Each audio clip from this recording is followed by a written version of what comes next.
and welcome to AJ Living for Ladies. On this show, we get to the heart of the matter by talking to various businesswomen, artists, health experts, and more. I'm Kaya Edwards, your lifestyle guide, so any questions about well-being, fitness, or food, you come to me. And I'm Lisa Omwanzo. I could talk all day about fashion, events, trends, and music. And she does. When it comes to the arts, I'm your girl. She's our socialite, if you will. And I'm Alex Majala. Business and economics are my specialities. The bookworm. No argument there, I can't deny that. Anyway, today we'll start by taking a look at how dynamic women across the continent are impacting their societies. First, in health. Meet Barbara, a Ugandan star unashamed of her reality. In the second half of the show, we'll be catching up with Ethiopian Olympians. We've also got a special guest who will shed more light on the AIDS epidemic in Africa. Well, let's get started. The woman you're about to meet had it rough growing up, but now she's an inspiration to many Ugandans. I've seen in Uganda, it's not every day a celebrity goes around talking about HIV, especially when he or she is diagnosed with it. But this is Barbara, here to challenge social stigma and to educate her neighbors.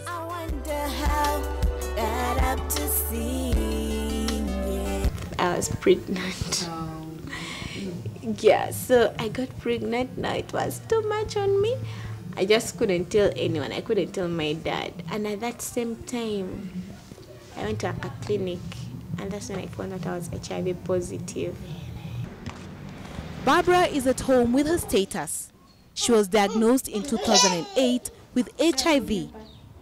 Talking about the virus in Uganda is not just rare, it's not accepted. As I was walking on the street of Kampala, I saw a group of people gathering. I took advantage of going there to see what is happening. I was touched when I found a pretty lady like Bara. She was preaching about HIV/AIDS. I was touched, but I'm HIV positive. What? I stopped stigma. At only 6 years old, her uncle sexually abused her repeatedly. When she reached age 11, she got out and moved in with her dad and his new family in Kampala, the country's capital. 2003, 2004, basically I was living a very reckless lifestyle, I must say. Yeah, I felt on top of the world. I didn't care what I did. I didn't care who I hurt. I didn't care about anything. All I cared about was to have as much fun as possible. According to the Advocate for Youth report, 76% of people living with HIV are in sub-Saharan Africa and 64% are between the ages of 18 to 30. Out of the number, 71% of infected are women. But just like Mula Mula Meli, who is part of the theatre group, the majority of the youth are scared to test for the virus. But one day, I decided to know my status. Although I thought that I had AIDS. But when I went for checkup, they called me in a room. They told me, "What do you think about your life?" I told them I'm HIV positive. They asked, "What? Why do you think like this or like that?" They told me, "You're free from that thing." I couldn't believe it. Sincerely speaking, I couldn't believe it. Not until I went to another station for checkup. They also told me the same thing, that you're free from HIV. And these are the people that Bara is reaching out to. She wears HIV shirts and jewelry as she does her street acting, urging people to come out and get tested. And her efforts are paying off. Young she is, beautiful she is, but she's open to each and every one. To the young, to the old, to all the people. She doesn't mind, who knows me, who. She doesn't mind about that. But she's just telling people about what happened to her life, about how people behave. She's teaching the youth. Stigmatization of infected people is alive and well, and Bara was not spared. So I went to my dad. I told him, you know what, this is what is happening. I'm HIV positive and I'm getting public and, you know. The first question was, did your mother tell you I was your father? She takes it all in her stride. Yoweri Museveni, the Ugandan president, presented her the Inspiration Woman of Uganda Award for the year 2012, among others. For now, she is heavily involved in the Zip Up campaign, an initiative that is targeting the youth. However much I'm positive, I don't accept. With time, she hopes that more and more young people will start echoing her message. The youth are the only hope this nation has. Let's not lose them. HIV stops with me.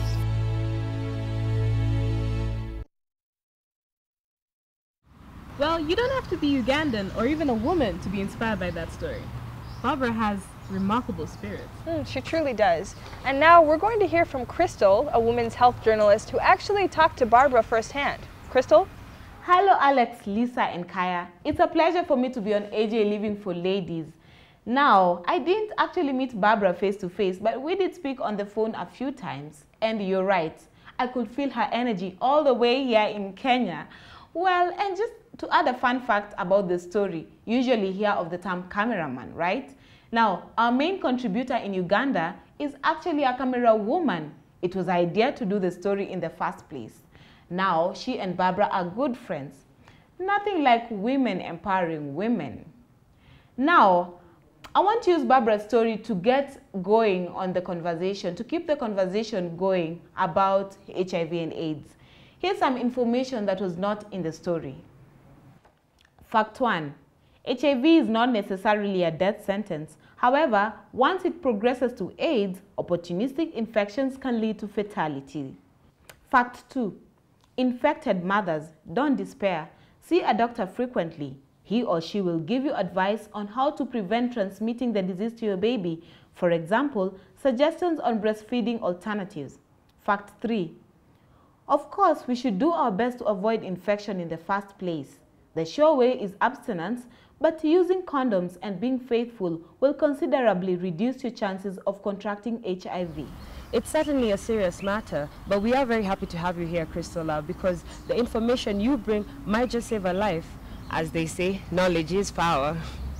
Well, we're going to take a short break now, but we've got more dynamic women to brag about when we return.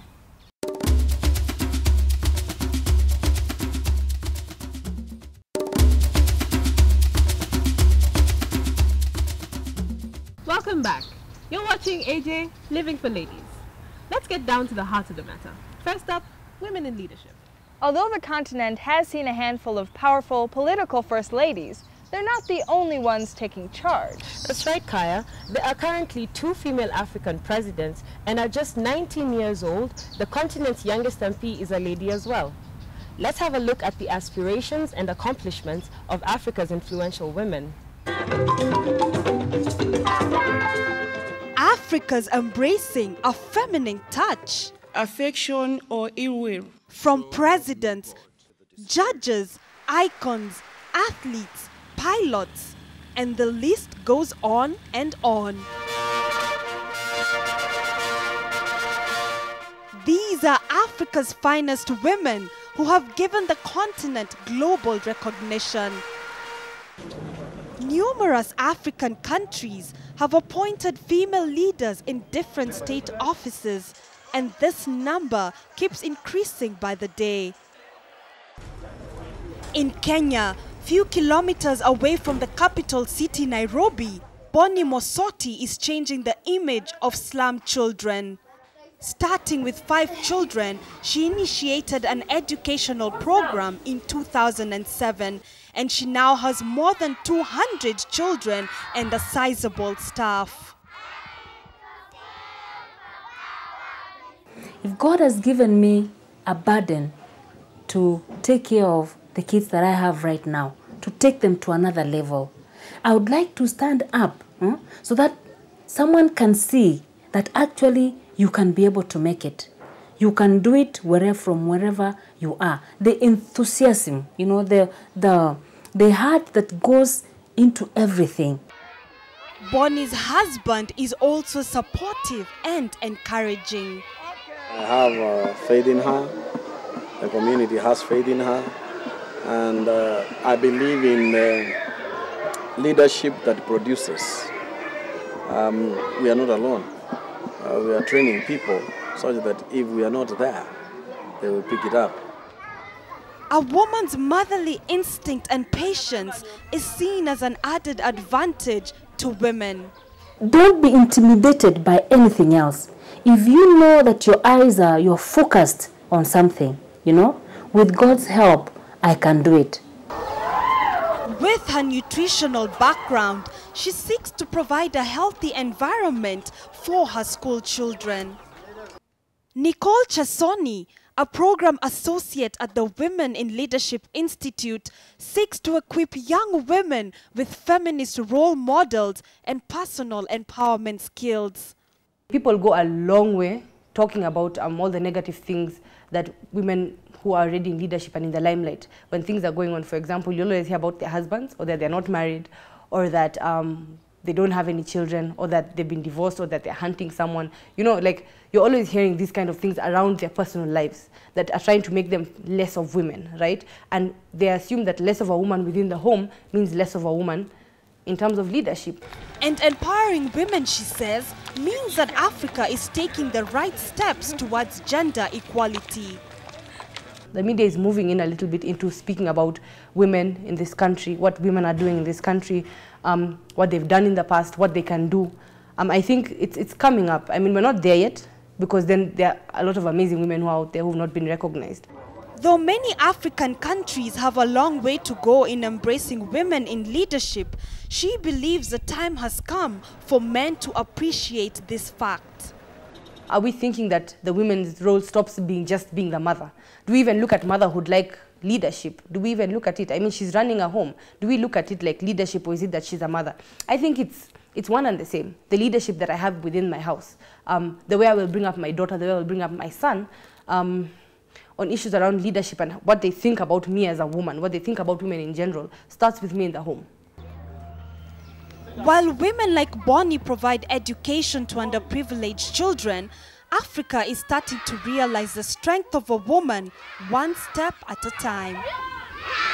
That story reminds me of so many women I've considered leaders, including one from my hometown, Minneapolis. Minneapolis in Minnesota, right?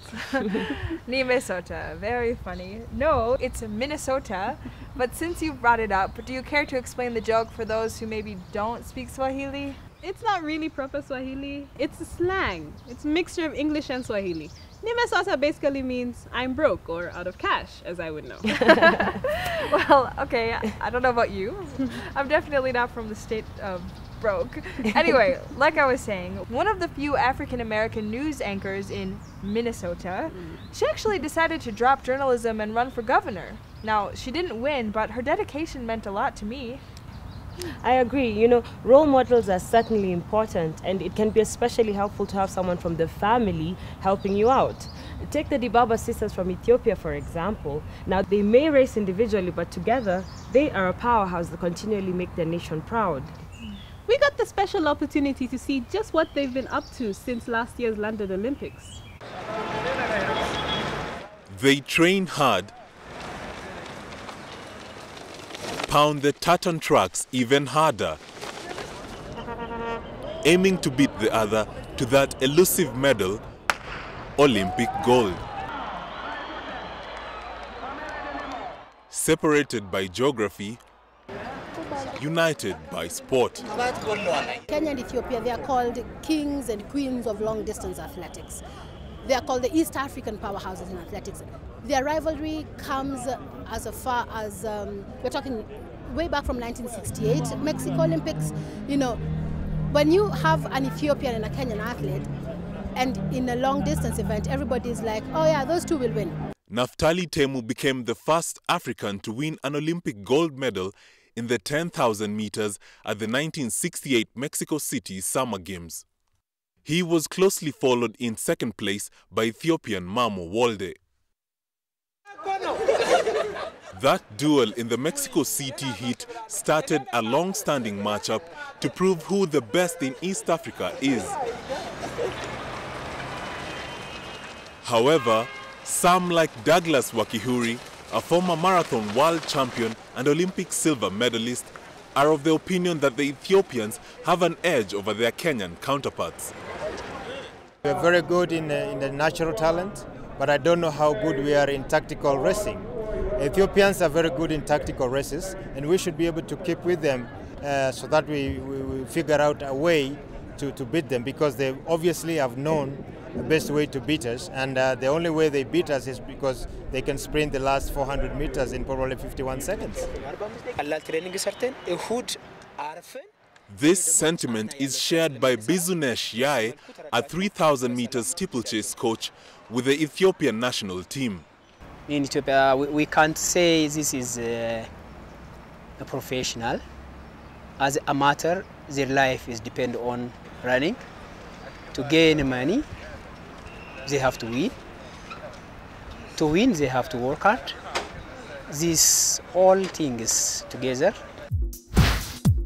At this year's London Olympic Games, the perennial rivals were at it again. In total, Kenya won 11 medals.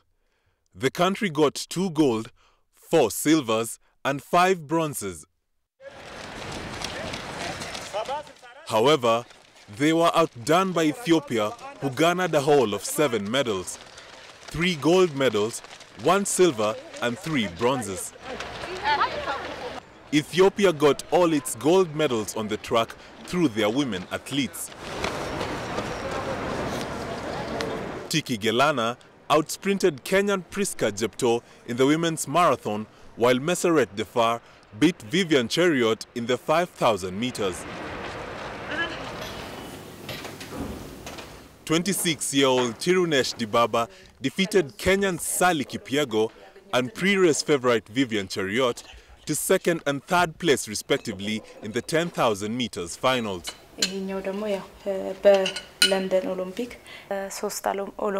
When I got my 3rd gold in the Olympics, I had not raced for the last 3 years because of a leg injury. I was not sure I would be part of the team.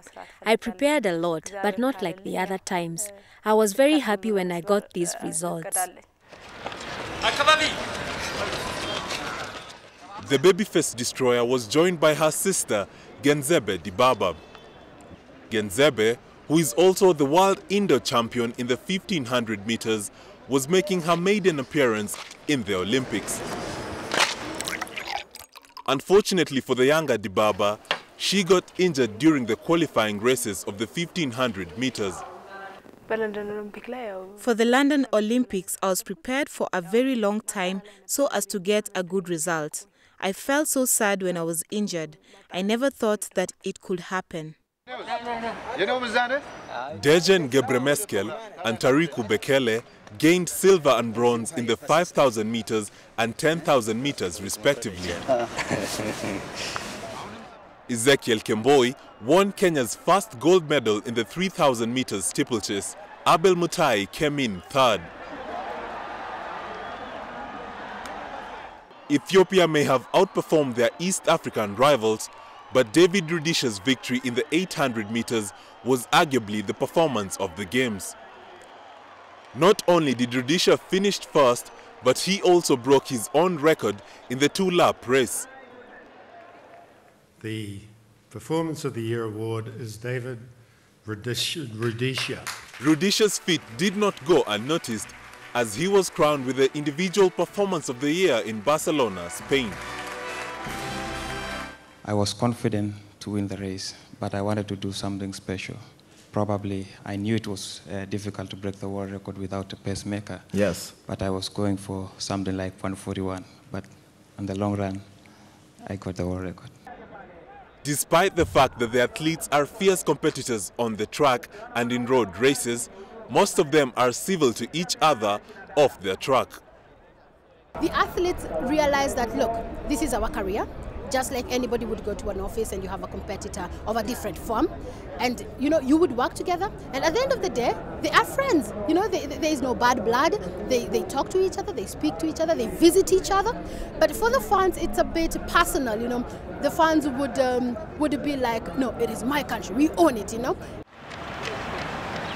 Even though the 2016 Rio de Janeiro Games may be months away, coaches are hard at work looking at ways of outwitting the old enemy. There's nothing like an encouraging sports story, and it's always nice to see women on the field. Not to mention, they're Ethiopian. We all know you love Ethiopia, Kaya. I do love Ethiopia. Why hide it? When I was there not too long ago, they really treated me like their sister. Yeah, sisterhood. What a great way to unite. Yeah, well, it's been quite an inspirational show, if we should say so ourselves. But what do you think? Whether it's about Barbara's campaigns or the Dibaba's feat, let us know. Tell us on Twitter or Facebook, or if you wish to keep it old school, send us an email to the address on your screen.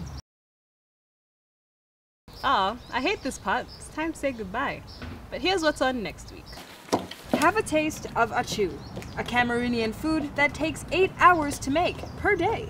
This woman says the profits are worth the hard work, especially when family is there to help. Okay, good. From me, Kaya Edwards. Me, Alex Majala. And me, Lisa Omwando. And the entire AJ Living for Ladies team. Have a great week.